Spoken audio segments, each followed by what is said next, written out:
Isa sa mga pinakamahalagang gawin ng tao bilang tugon sa pag-ibig ng Diyos is to develop oneself. Ma-develop ang sarili natin. Luke 2:52, tungkol kay Jesus, Jesus grew in wisdom and stature and in favor with God and all the people. In other words, Jesus grew physically, mentally, socially, and spiritually. Balanced growth. Yan ang mahalaga at dapat natin ngayong pag-aralan to keep growing. At yan ang pamagat ng ating pag-aaral, grow to your highest potential. Abutin mo ang pinakakaya mong maabot sa tulong ng Diyos. Salamat, Ama, dahil kayo po ang aming teacher. Now we ask you to quiet our hearts, calm us, payapain niyo po kami, buksan ang aming isip at bigyan ng liwanag para lalo naming maunawa ang pinakamahalagang pagtugon sa buhay na binigay mo sa amin at yun ay lumago physically, mentally, spiritually, socially. Be our speaker, be our teacher. We ask you, Father, in the name of your Son, our Lord and Savior, Jesus Christ.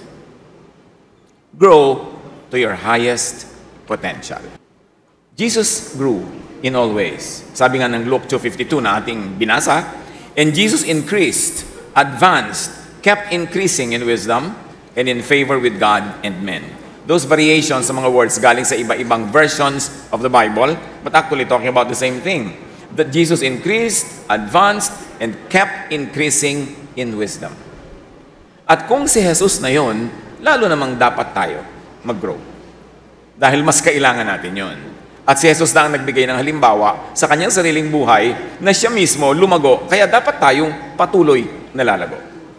Jesus continued to learn more and more, to grow physically, and people liked him and he pleased God. That is another version of the same verse, Luke 2:52. Another version says he became strong and he could understand more and more things. Isinilang si Jesus, ipinakita noon yung human side niya, hindi niya alam lahat agad. He kept on growing in knowledge that he was able to understand more and more things. At bakit kailangan mangyari sa kanya yon bilang model natin? Kasi tayo rin pwedeng maging ganon. In fact, dapat maging ganon. Na patuloy lumago ng lumago ang isip, lalong lumiwanag ang pag-unawa natin sa mga bagay-bagay. So Jesus grew into a balanced person. At ngayon pa lang, nagsisimula pa lang tayo ng pag-aaral, gusto kong ilagay na natin sa isip natin kung anong gagawin natin sa pag-aaralan natin ngayon. Na ang ending nito dapat ay sundan, tularan, gayahin ang halimbawa ni Jesus. Iisa-isahin natin ang nangyaring growth sa Kanya at agad-agad isipin nyo, paano ko mag-grow in that way?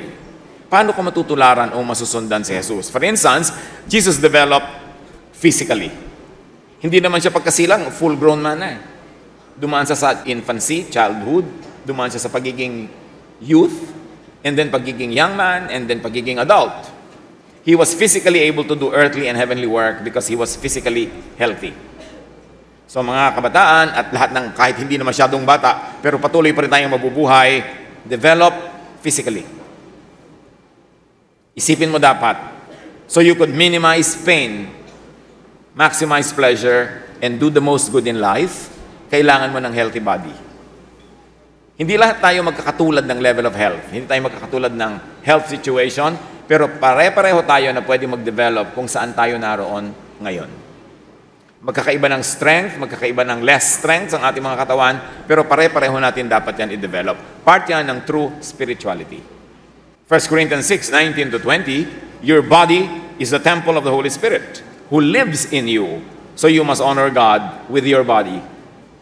And may I add, you must honor God in your body and what you do with your body. Kaya kailangan ng tao, nag-observe siya ng enough sleep. Science tells us na maraming napapalang mabuti ang katawan kung maagang natutulog. Sleep is very important. Isalin nyo yan sa important activities nyo, sleep. Hindi yun pagsasayang ng panahon. Kasi pag natutulog ang tao, nakaka-recover ang katawan niya, yung health niya, yung mind, yung kanyang thought, at mas nagiging handa siya to be active the following day. 1 Timothy 4:8, physical training is good. So whatever training you need, do it. Yung iba nag-gym, yung iba nag-take a walk, yung iba naggagawa ng simple calisthenics. Whatever training it is, the body must move. And it is always helpful for the body to keep moving incorrect ways. Isali nyo yan sa mga activities nyo, yung physical training. Keep a healthful lifestyle, especially diet. Dapat mas discerning ang tao ngayon kung anong kakainin, anong hindi kakainin. Proverbs 15:17, better to have a dish of vegetables where there is love than juicy steaks where there is hate. Hindi masama yung steak, pero ang sinasabi, kesa kumain ka ng maraming maluluho o mga mahal, mabuti na yung simple kung yung simple ang magbibigay sa iyo ng kapayapaan. Pagka naghahanap ka ng sobrang mahal o magastos, tapos napapaaway ka, nagiging selfish ka, nagiging unkind to others, better settle for simple foods. At yung food na yan, hindi lang dyan limited yung ibig sabihin ng Proverbs 15:17. Lahat o anumang bagay. Gusto mong mag-celebrate ng birthday, ng party, mabuti ng simple, pero hindi naman kayo nagkakautang-utang, hindi kayo napapalagay sa gulo, o hindi na-stress kayo at ang inyong mga magulang, better go for what is simple, pero peaceful ang mind mo. Kasi pag peaceful ang mind, peaceful ang katawan, it is good for the health. Good for your physical health, mental health, and emotional health. Lalong-lalo na sa ating spiritual health. So, be emotionally happy. Happiness is a primary duty of life. Pag happy ka, mas mataas ang immune system mo, mas malakas ang katawan mo panlaban sa mga sakit. Kaya may mga scientific studies, nakita nila yung mga pasyenteng malulungkot, matagal gumaling. Pero mas masaya, mas nagre-respond sa medication, sa therapy, mas mabilis lumakas. May mga nagtatanong sa akin, Tito, sa dami po ng mga nanliligaw sa akin o nililigawan ko, kanino kaya ang pinakamaganda makipag-spend the rest of my life? Siyempre, iba-iba ng mga katangian yan, iba-iba ng mga assets. And I always tell them, go with that person who makes you emotionally happy. At the end of the day, sabi nga nila, edi gabi na. But really, at the end of the day, ang mahalaga, happy ka. Huwag ka magpunta sa kaganda-ganda tapos hindi ka naman masaya. O kaya, mapera pero hindi ka naman masaya. Basta kung saan ka masaya. Kasi yung kaligayahan mo ang nagbibigay sa'yo ng basic good health. 1 Timothy 5:23, don't drink only water. You ought to drink a little wine for the sake of your stomach because you are sick so often. Alam nyo, marami sa mga religious conservative, minamasama nila agad pag may konting wine. Pero sa Bible mismo sinabi, dahil laging sira ang tiyan mo, uminom ko ng konting alcohol kasi makakabuti yan sa pag-disinfect ng digestive system mo. In other words, hindi laging masama yung mga ganyang bagay. Basta nasa tamang context, tamang panahon, at tamang amount. So, do not needlessly fast. Kabaligtaran, ano? Kasi ang katuroan ni Jesus, ganun baligtad. Si Jesus mismo, tinuligsa siya. Sabi, bakit hindi kayo lagi nagfa-fast? Kasi si Jesus kahit kailan hindi nag-lead ng fast. In fact, lagi siyang kasama sa mga handaan, mga kainan, kasiyahan. Kasi yun ang gusto niyang maranasan ng mga tao in a good way, ha? Na kailangan mag-enjoy ka sa buhay. Hindi puro pagtitiis, puro pagtitimpi, pag-fast dyan. Gawain yun ng mga religion. Pero Jesus was never religious that way. Sabi sa kanya, sa Luke 7:34, sabi naman ni Jesus, nang dumating naman ang anak ng tao, meaning him, siya'y kumakain at umiinom. Ngunit sinasabi naman ninyo, tingnan nyo ang taong yan, matakaw, lasenggo, at kaibigan ng mga maniningil ng buwis at ng mga makasalanan. And that is Jesus. Maaga pa, ihiwalay nyo yung teachings ng religion at yung teachings ni Jesus kasi hindi laging magkamukha yun. Hindi laging pareho. Ang ipipili sa'yo ng religion, magtiis, magtiyaga, mag-fast, maguto, magpuyat, maglingkod, maghirap, magbigay. Hindi yon ang teaching ni Jesus. Bagamat, yes, nagtuturo si Jesus na magbigay ka, na tumulong ka, magtrabaho ka, pero hindi yung para kang alipin, na parang wala ka ng karapatan mag-enjoy at masamang mag-enjoy. Ganon ang itinuturo ng conservative religion na kabaligtaran at binaligtad ni Jesus. Dahil gusto ni Jesus lumaya ang mga tao sa sobrang pagpapahirap ng religion. Remember this, ang pag-criticize sa religion doesn't mean pag-criticize sa Diyos. Kasi hindi lahat ng itinuturo ng religion, lalo ng conservative religion, yun talaga ang turo ni Jesus. Kaya bilang isang naniniwala kay Jesus at sumusunod kay Jesus, isang malagang tungkulin, alamin mo ang tunay na katuruan ni Jesus, isolate it, separate it from the teachings of conservative religion and corporate religion. Sino ba ang galit kay Jesus? Di ba yung mga religious leaders? Kasi nga, kinikriticize ni Jesus, kinikritik, ine-engage niya yung mga katuruan ng religion na tumatali, nagkukulong sa mga tao needlessly, hindi naman kailangan. So Jesus grew. Now, Jesus developed mentally. Jesus was able to engage the wise and the wiser people of His time. Nung si Jesus, dinala ng kanyang mga magulang sa Jerusalem, tapos, nung uwi na, nakita nila, wala pala si Jesus sa grupo ng papauwi na sa kanilang hometown. Bumalik sila sa Jerusalem, hanap sila ng hanap kung nasan yung batang Jesus, natagpuan nila sa temple. At ang kausap, religious leaders, religious scholars. Luke 2:46-47, si Jesus ay natagpuan nilang nakaupong kasama ng mga guro. Nakikinig siya at nagtatanong sa kanila, at ang lahat ng nakakarinig sa kanya ay hangang-hanga sa kanyang pangunawa at mga sagot. You see, he was sitting with the intellectual elite of his time. At hindi mga nonsensical questions sa mga tanong niya at sagot, kahanga-hanga. At ito ay magandang gawin ng sinuman, patuloy na mag-aral. But what's important is to sit with the wise. Hindi ka lagi lang sasama sa tawa lang kayo at sasaya nyo para wala namang katuturan. Dapat marami kang time na inuubos, pakikipag-usap sa mas marunong kaysa sayo. Kasi pag ang kausap mo mas marunong kaysa sayo, may matututunan ka. Pero pag ang kausap mo, ikaw ang pinakamarunong sa kanilang lahat, pwedeng may matutunan sila sayo, pero wala kang matututunan sa kanila. Kaya pinipili mo yung superior sa iyo ang edad, ang education, ang karunungan, ang natural wisdom, kasi doon ka makikinabang. Makinig sa mas marunong, mas maalam, mas may experience, kasi doon lalago ang iyong isip. Jesus was able to understand, to critique, and to correct the people's beliefs and practices. He was able to challenge the misguided religiosity of his time. Hindi madali ngayon na sumalungat sa conservative religion, sa naghahari at namamayagpag na religion, sa makapangyarihang religion, lalo nung panahon ni Jesus, 2,000 years ago. Hindi madaling sumalungat, pero yun ang ginawa niya. Pinansin niya ang mga pagkakamali ng religion, pinunan niya at kinriticize niya dahil gusto niya ang mga tao lumaya mula sa mga pahirap ng religion na hindi naman Diyos ang may gusto, yung religious leaders lamang. Matthew 5:20, sabi niya sa mga religious leaders of his time, sinasabi ko sa inyo, kung ang pagsunod ninyo sa kalooban ng Diyos ay tulad lamang ng pagsunod ng mga tagapagturo ng kautusan at ng mga Pariseo, hindi kayo makakapasok sa kaharian ng langit. Sabi ni Jesus, kung ang tutularan nyo lang sa pagsunod sa Diyos, ang pagsunod ng mga religious leaders nyo, pare-pareho lang kayong mabubulid, pare-pareho lang kayong maliligaw, hindi nyo matatagpuan ang tunay na paghahari ng Diyos sa inyong puso at isip, kasi kulang ang turo nila. Puro religiosity, puro ritual, puro sacrifice, pero walang pagkain ng isip at ng kaluluwa. Sabi niya, huwag niyo silang tutularan. The teaching of Jesus was counterculture. Actually, kontra sa kultura, sa agos ng kanyang panahon. Kaya nga siya pinatay ng mga religious leaders. Pero can you imagine that? Ganon siya naglakas loob magturo, ganon siya katalino para magturo, at ang dahilan nun para palayain ng mga tao mula sa mga mapagpahirap na turo ng relihiyon. Kaya ngayon, kung tayo ay nagsasabing naniniwala kay Jesus, sumusunod kay Jesus, dapat nating maunawa yung pag-criticize niya sa religion, at ganun din ang gawin natin sa religion sa paligid natin para hindi na tayo maalipin tulad ng pag-aalipin ng mga tao noon.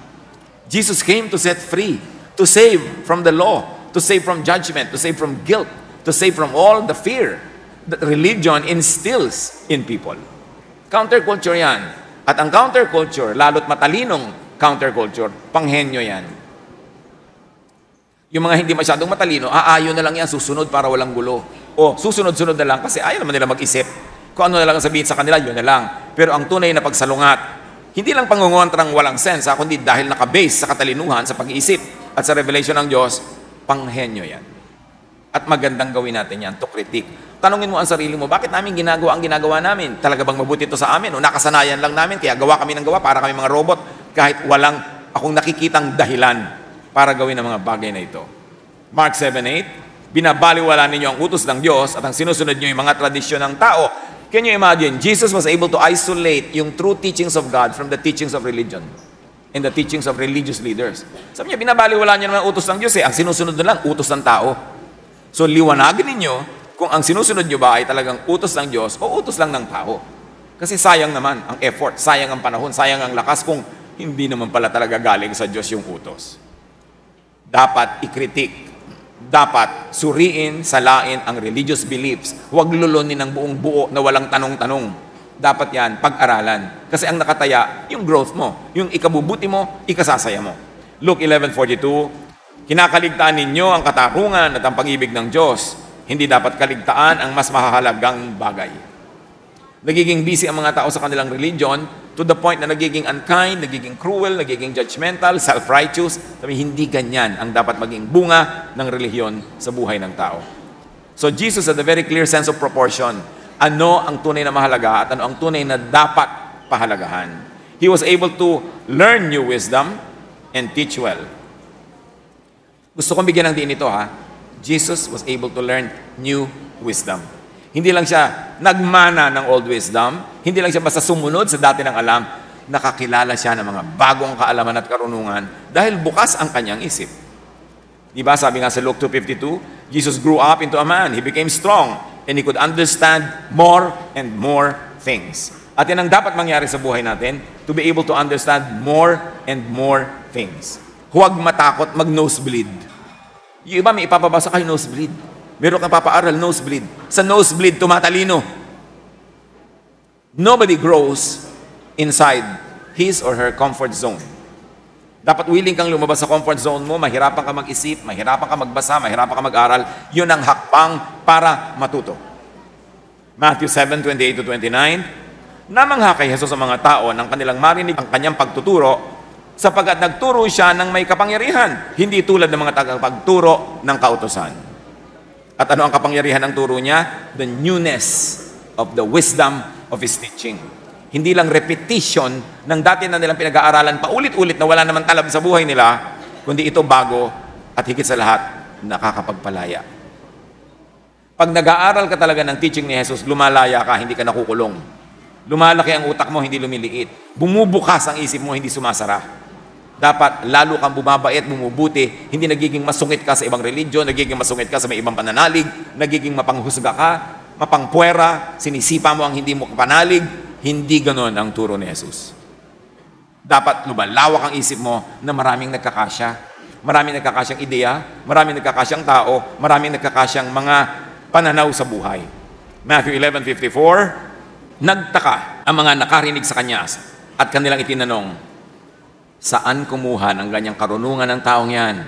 Paano siya nakakagawa ng mga himala? At ito mga kababayan niya ay nagtataka kasi sama-sama silang lumaki sa isang baryo. Tapos biglang, bakit ang runong-runong na ng Jesus na ito?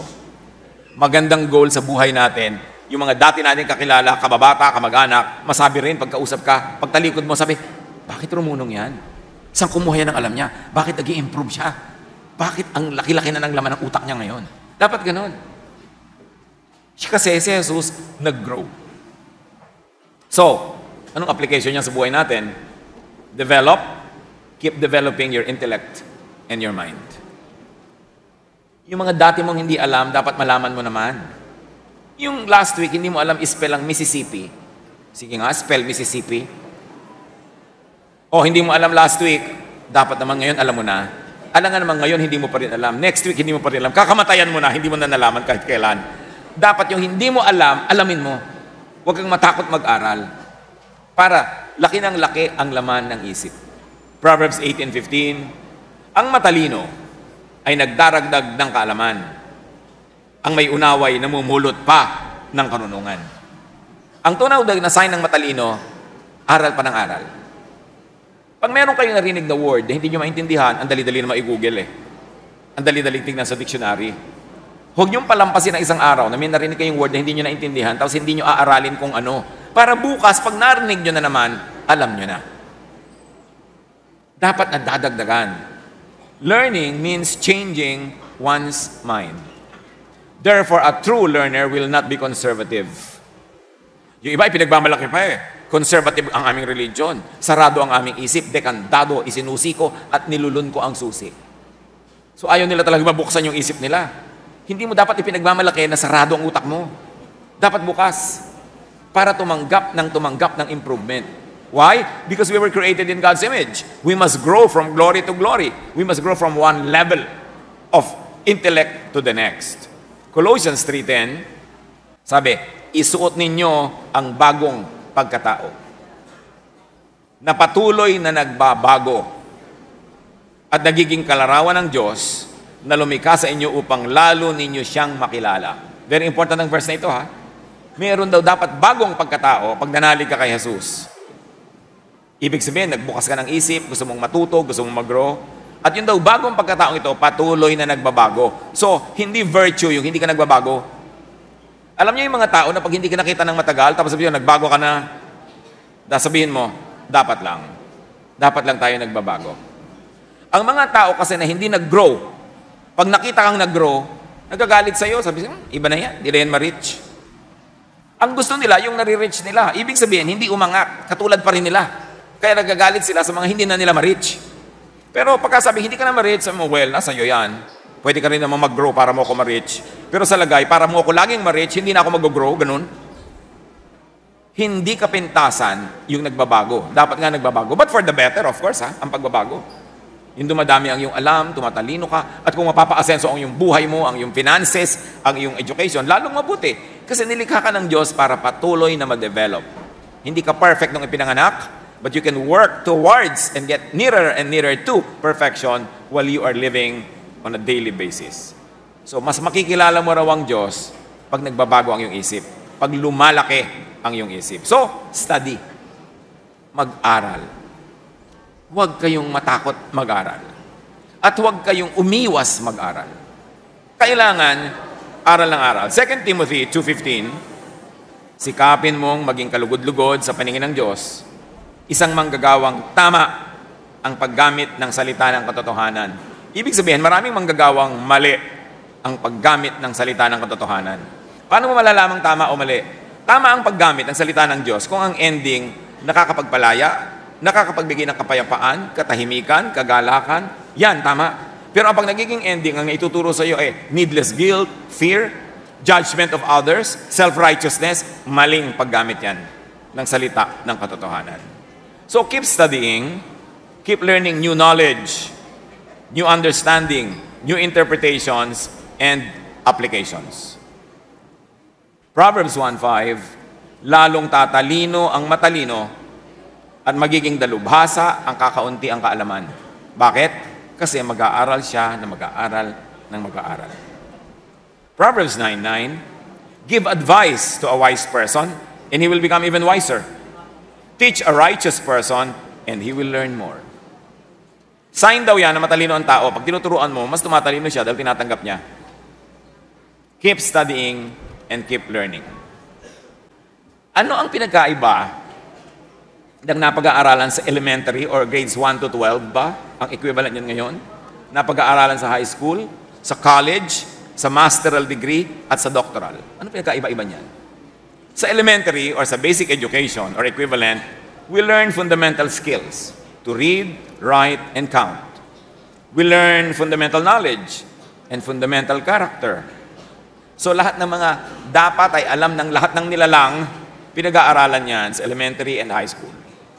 Kasama na sa high school or equivalent education, we learn higher fundamental skills and knowledge. Tulad lang ng elementary, pero mas mataas lang ng konti. Pero pareho lang yan.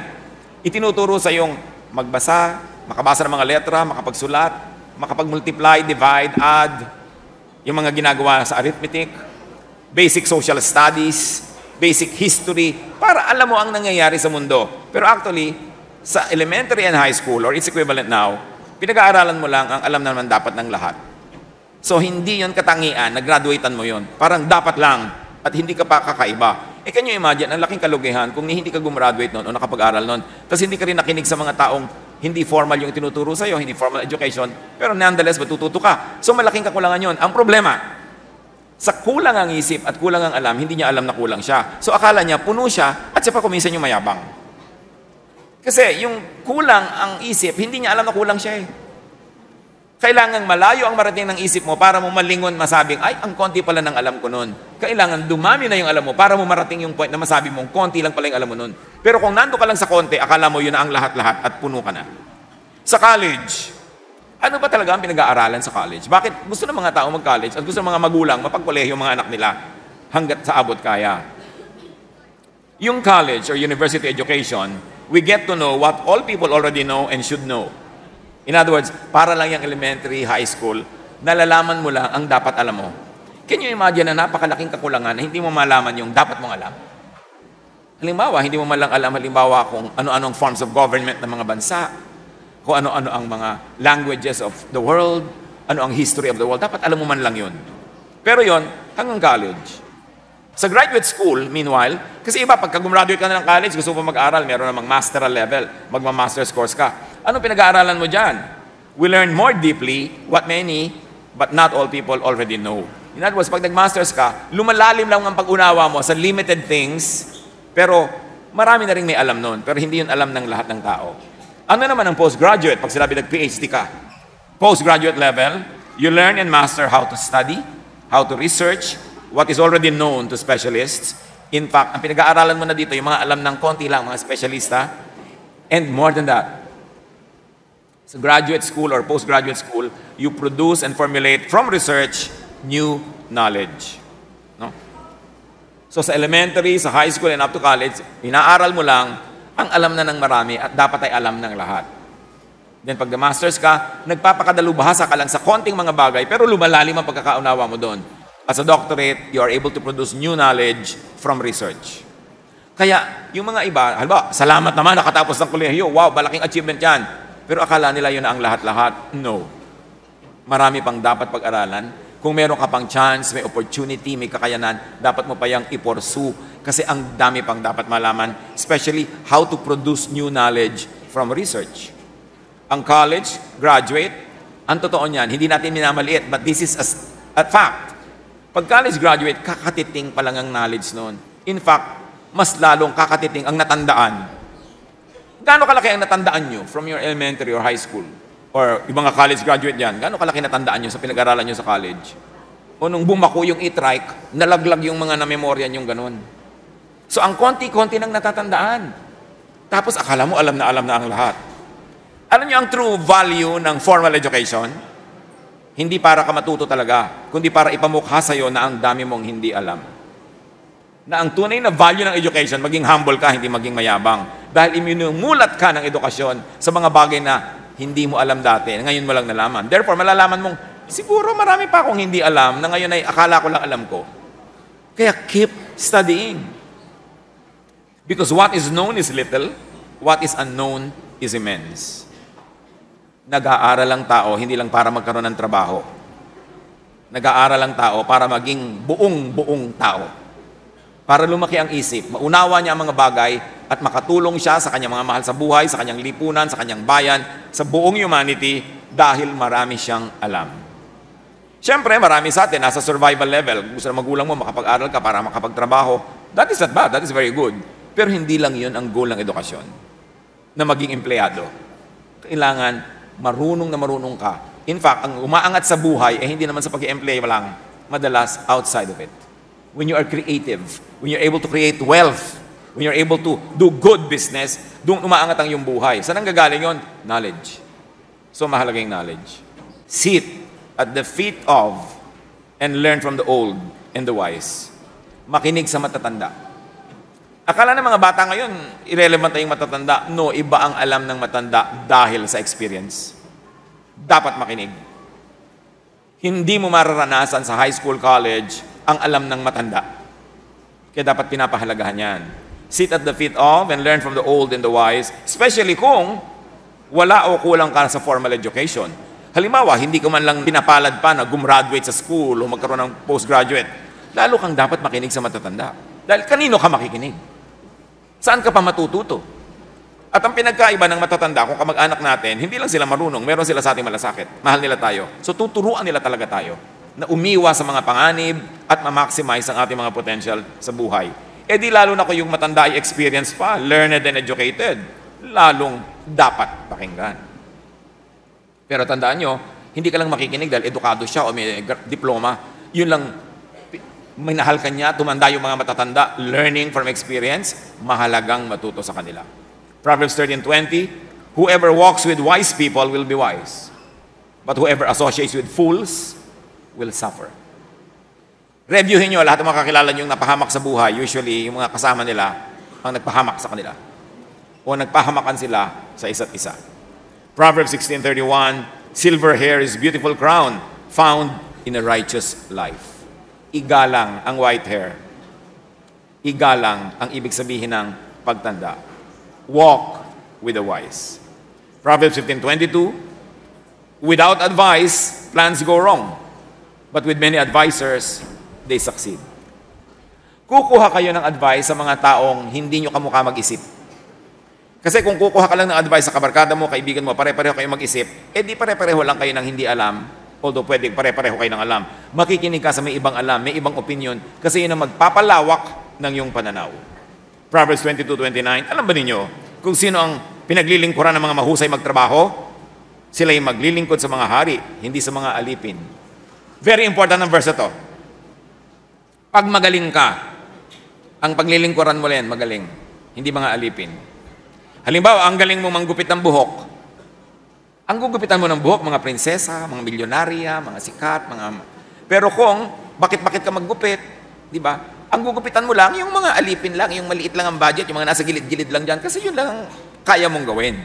Hindi natin minamaliit yung mga nasa gilid-gilid. Pero ang point natin, pag magaling ka, kahit ano yon, ang kasama mo magagaling din. Magaling ka mekaniko. Ang gagawin mo mga kotse, mga Mercedes-Benz, mga imang mamahalin, sa mga mamahaling shop ka magtatrabaho, o sa mga big time mga amo, kasi magaling ka eh. Pero kung pipitsugin kang mekaniko, diyan ka lang sa gilid-gilid na pipitsuging mga kotse din ang gagawin mo. Kung magaling ka magluto, magaling kang cater, ipag-cater mo yung pinakamagagaling na kliyente, pinakamahusay magbayad. Pero kung panis-panis yung luto mo, tabi-tabi yung hiwa mo sa bangos, hindi ka makakapag-serve sa mga big time na client. Yun lang yun. Kaya kung ano man ang gagawin nyo sa buhay, ano man ang inyong magiging hanap buhay, be the best ever in that field. Because you will walk with eagles. You will fly with eagles. Pag ang galing-galing mo, halimbawang manikurista, magmamanicure ka sa mga pinakamatataas sa mga tao, kasi ang galing mo ma-afford ka nila. Pero kung hindi ka magaling, doon ka na lang sa kapwa mo hindi magaling maglilingkod. So, hindi tataas yung sitwasyon mo sa buhay. Kaya dapat lagi mong ginagalingan ano man yun. Kasi pag magaling ka, nobody can keep you down. Mahusay ka sa anumang larangan, makakatagpo at makakatagpo mo ang ibang mga kapwa mo mahuhusay sa ibang larangan, and you will all move in the same zone. Kaya kahit halimbawa, therapist ka, minamasahin mo yung paan niya, pero paano man halimbawa ng ng prinsipe? Kasi, prinsesa ka ng therapy. Pare-pareho kayong magkikita-kita sa taas, anuman ang trabaho nyo. Pag pare-pareho kayong magagaling. The best in all walks of life, all meet at the best zones. So, taasan ang quality, taasan ang pangarap, at tataas ang level ng buhay. Or, instead of serving kings, maybe kaaaral mo, study well enough, and become the king. Why not? Kung marami kang alam at deserving. So, sit at the feet of and learn from the techie. Sino sa inyo dyan mga techie? Yung ang galing-galing sa mga telepono, mga computer, ang galing-galing. Di ba? Walk with the techie. Yun mga iba, mag-on lang ng cellphone, di ko to alam, anak, gawin mga ito. Yung, ang tagal-tagal pang mabubuhay, hindi pa naman sasakabilang buhay bukas. Ba't di mo pag-aralan yan? Lagi mong iaasa sa iba. Yun na ngayon ang kalakaran. Techie is the new sexy. Di ba ang napakasarap nung, sino gusto mong kasama? Yung pagkakayo umandar ng computer mo, nagagawa niya. Parang ito na ngayon ang bagong magaling. Yung napapaandar niya, yung mga gamit na yan na nagpapadali ng ating buhay. Now, going back to Jesus, Jesus grew socially. Comfortably, gracefully navigate your social milieu or cross the social divide. Dapat hindi ka mahiyain. Walang mangyayari sa buhay mo kung lagi ka mahiyain. Mga magulang, sino dito mga magulang na huwag niyong turuan ng mga anak niyong maging mahiyain? Para niyo na tinuruang maape. Yung mahiyain kasi kain na nakain ka, busog. Pero kinakain na nung large intestines niya, yung small intestines. Pero sasabihin pa, busog kasi mahiyain. Yung merong magandang mangyayari, hindi gagawin ng mahiyain. So, huwag niyo sa tinuturuan, hindi virtue maging mahiyain. Siyempre, hindi naman virtue maging walang hiya. No? Pero dapat, hindi ka dungo. Huwag turuan ng mga anak na magkaroon ng slave behavior and slave mentality. Matthew 9:10-13, nang si Jesus at ang kanyang mga alagad ay nasa bahay, dumating ang maraming maniningil ng buwis at mga makasalanan. Sila ay magkakasalong kumain. Nang makita ito ng mga Pariseo, tinanong nila ang kanyang mga alagad, bakit nakikisalo ang inyong guro sa mga maniningil ng buwis at mga makasalanan? Ano ang lesson dito? At is kay Jesus, yung mga itinuturing ng mga religious leaders na makasalanan at mga maniningil ng buwis. So Jesus was very socially amiable. He was very socially friendly that even the outcasts in society fell at ease with Him. Yan din ang kasanayan natin na ma-at-ease tayo sa tao at ma-at-ease sila sa atin. So many wonderful opportunities will open to you when you are at ease with people and when they are at ease with you. So develop social skills and grace. Colossians 4:6, sikapin ninyong maging laging kaaya-aya at kapakipakinabang ang inyong pananalita sa kanila at matuto kayong sumagot ng tama sa lahat ng tao. Sa pagsasalita lang natin, doors of opportunities can open or close. Pagka nagsasalita ka, mahusay ang bitaw mo ng salita, polite, maganda, matalino, may sense, may mga makakarinig dyan, nabibigyan ka ng opportunity o masenso sa buhay dahil natutuwa sa'yo. Pero pag binaligtad mo yan, na mga salita mo, hindi nakakatuwa, nakakainis, nakakagalit, pagsasarahan ka pa nila ng pinto, imbes pagbuksan. Kaya mahalaga matuto ang mga tao ng gracious speech. Yung magalang, polite, respectful, but firm, and most of all, intelligent. Learn and master etiquette or good manners. Yan ang kulang ngayon sa maraming tao. Kasi sa school ngayon, wala na nung araw na tinatawag na good manners and right conduct. Dati noon, merong tinuturo sa school na ganyan. How to sit properly, how to stand up, how to greet people, how to use the spoon and fork and the knife. Lahat yan tinuturo sa school noon eh. Ngayon parang hindi na. Kaya kulang na kulang sa maraming young people ngayon yung good manners. But for you to advance in society, you will need to have good manners. Because you need people to help you go ahead and move up. And people help only those that they like. So kailangan likable ka para lapitan ka ng mga grasya at mga taong magbubukas sa inyo mga pintuan of golden opportunities. Matthew 7:1, sabi ni Jesus, gawin ninyo sa inyong kapwa ang nais ninyong gawin nila sa inyo. Ito ang buod ng kautusan at ng mga isinulat ng mga propeta. At yan din ang buod ng social manners. Learn good manners. It is an important door to enter if you like to move up in life. Kailangan marunong tayo ng kagandahang asal. And of course, learn to work with people. Ephesians 4:2-3, kayo'y maging mapagpakumbaba, mahinahon, at matyaga. Mapagparaya kayo dahil sa inyong pagmamahal sa isa't isa. Nobody can fault you kung ganito ang inyong behavior. Walang asensong naghihintay sa mga taong magaspang kumilos, masakit magsalita, mataray, mayabang. Walang mabuting mangyayari sa inyo sa ganon. So huwag niyong tutularan yung mga ganon. Yung ang susungit, ang tataray, ang tataas magsalita. Walang pupuntahang mabuti ang ganong manners. And enjoy people's company. Let people enjoy your company. Which means huwag ka laging pastar. Hayaan mong nag-uusap-usap kayo. Kung minsan ikaw yung makwento, minsan iba naman, hindi laging ikaw. Kasi kailangan nga, mapagbigay ka likable. Proverbs 15:13, a joyful heart makes a cheerful face, but with a heartache comes depression. So wherever you go, you bring cheer. You bring happiness. You help people. You brighten a room just by entering it. Hindi yung pagpasok mo dumilim dahil dumating ka kampo ng kadiliman. Walang matutuwa sa'yo. Learn it early in life. And it will see you through many days. Now, Jesus developed spiritually, needless to say. Paano nag-develop si Jesus spiritually? May isa siyang napakagandang ginagawa na dapat tularan natin. Ano yun? Mark 1:35. Madaling araw pa'y bumangon na si Jesus at nagpunta sa isang lugar na walang tao at doon ay nanalangin siya. Ano yung secret dito? One-on-one time with God. It's good to have fellowship. It's good to attend Bible studies, to have events. Pero hindi mo dapat pabayaan yung one-on-one with God. Yung tahimik ka lang, nananalangin, o wala kang sinasabi dahil pinapakinggan ng Espiritu mo ang ibinubulong sa'yo ng Diyos. At ang prayer na to ni Jesus is not the usual prayer that we know. We are not told by Scripture, by the Gospels, how Jesus prayed, really. Pero ang mahalaga, may personal time, free ka, walang nagkokontrol sa agenda, walang nagkokontrol sa ipagpe-pray mo. Just be there and be quiet before the Lord at magre-reveal sa iyo ang Espiritu ng Diyos. Luke 6:12, nang panahong yon, umakyat si Jesus sa isang bundok at magdamag siyang nanalangin sa Diyos. Mag-isa. Usong-uso kasi ngayon yung grupo-grupo prayer. Santamba kayo nagpe-pray, nakasulat sa bulletin board kung ano ipagpe-pray nyo, naka-PowerPoint. Control na control yung prayer. Hindi ka free. Ang na-achieve mo, pag nag-iisa ka lang, kung anong gusto mong pag-usapan nyo ng Diyos, kung anong gusto mo ipag-pray, o gusto mo huwag kang kumibo, makinig ka lang ng makinig, it can happen. So personal one-on-one with God is very important. So spiritual development. Again, that's not the usual prayer that we know now. Religiosity is not always the same as spirituality. The people in Jesus' time were very religious, but Jesus reserved his harshest critique for the ultra-religious. Napansin nyo ba, pag pinag-aaralan nyo yung Gospels, walang pinagalitan si Jesus sa makasalanan. Ang lagi niyang pinapagalitan, yung mga relihiyoso, na self-righteous and judgmental. Learn from that. Na ayaw ni Jesus yung mga tao maging self-righteous and judgmental.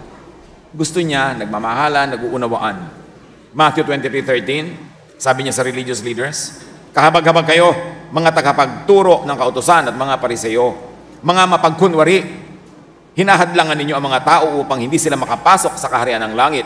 Hindi na nga kayo pumapasok, hinahadlangan pa ninyo ang mga nais pumasok.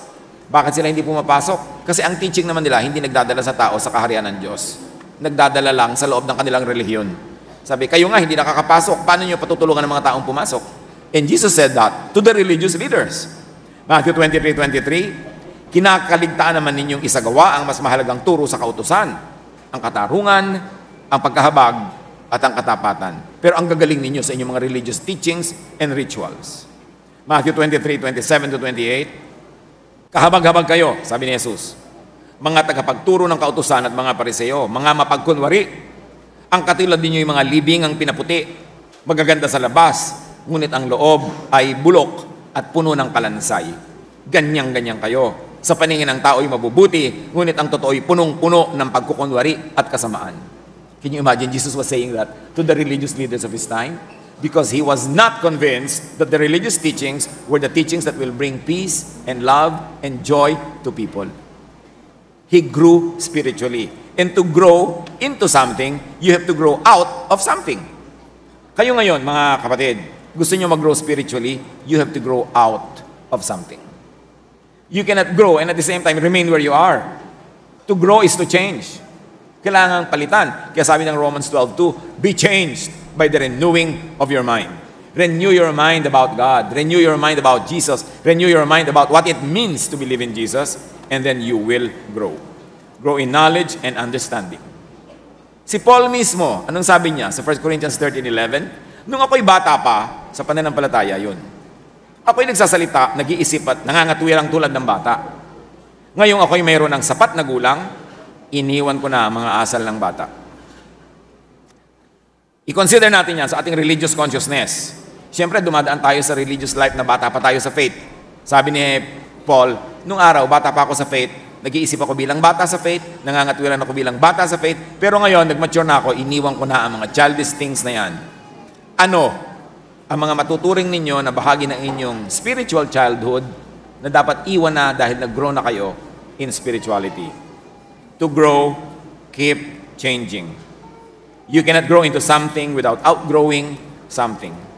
Now, to know if you are developing or maturing, may malilinaw na bang realization na ang nauna, dati, childhood alam at paniniwala, pananaw and attitude ay childish lang pala? Dapat dumating ka sa point ganito.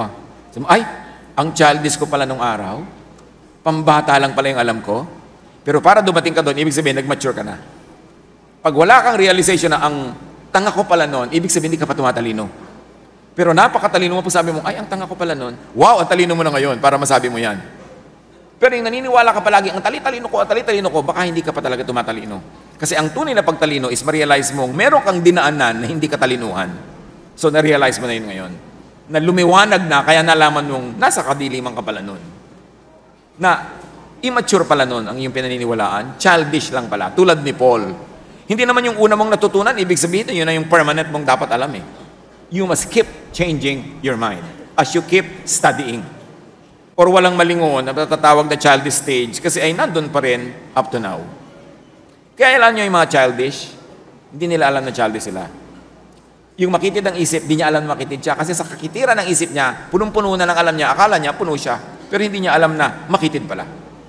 So realization that you were not so correct is already your step to higher correctness. Romans 12:2, huwag kayong makiayon sa takbo ng mundong ito. Sa halip, hayaan ninyong baguhin ng Diyos ang inyong pag-iisip upang maunawaan ninyo ang kanyang kalooban. Sa gayon, magagawa ninyo kung ano ang mabuti, kalugod-lugod, at ganap na kalooban ng Diyos. Ano ba ang pag-iisip noon ng Jews na kailangan baguhin? Bakit sinabing kailangan silang magbago ng isip? 2 Corinthians 5:17, kaya't kung makipag-isa na kay Kristo ang isang tao, isa na siyang bagong nilalang. Wala na ang dati niyang pagkatao. Sa halip, ito'y napalitan na ng bago. Dapat nagpapalit, nagiging bago. Tulad din ng kuko, humahaba, buhok, humahaba. Ganoon din dapat ang karunungan. Humahaba, lumalago, gumaganda. Ephesians 4:22-24, magbago na kayo ng diwa at pag-iisip. At ang dapat niyong isuot ay ang bagong pagkatao na nilikhang kalarawan ng Diyos. Bakit ito ang nais kong pag-usapan natin ngayon? Ito ang mahalaga sa buhay. Patuloy na matuto. Don't be overly loyal to what you learned yesterday to the point that you are no longer willing to learn something new today. Your loyalty should not be to what you know, but your loyalty should be to keep knowing and knowing and knowing to the point of changing. Panginoon naming Diyos, turuan niyo po kami mag-isip. Ano pa nga bang growth ang kailangan namin sa pag-unawa kay Jesus, sa pag-unawa sa aming pananampalataya, at ano ang mga changes ng pag-iisip na magdudulot ng spiritual growth? Nais namin maging katulad ni Jesus to grow physically, mentally, socially, and spiritually. Teach us na maging matyaga, mapag-aral, observant, and most of all, teachable. Sandali tayong manalangin, personal, manahimik, at ilapit natin sa Diyos, ano ang pinaka-importanting pag-aralan natin ngayon para lumago tayo sa pananalig. Let's bow before the Lord, be silent for a while, and let the Spirit finish this message personally for you.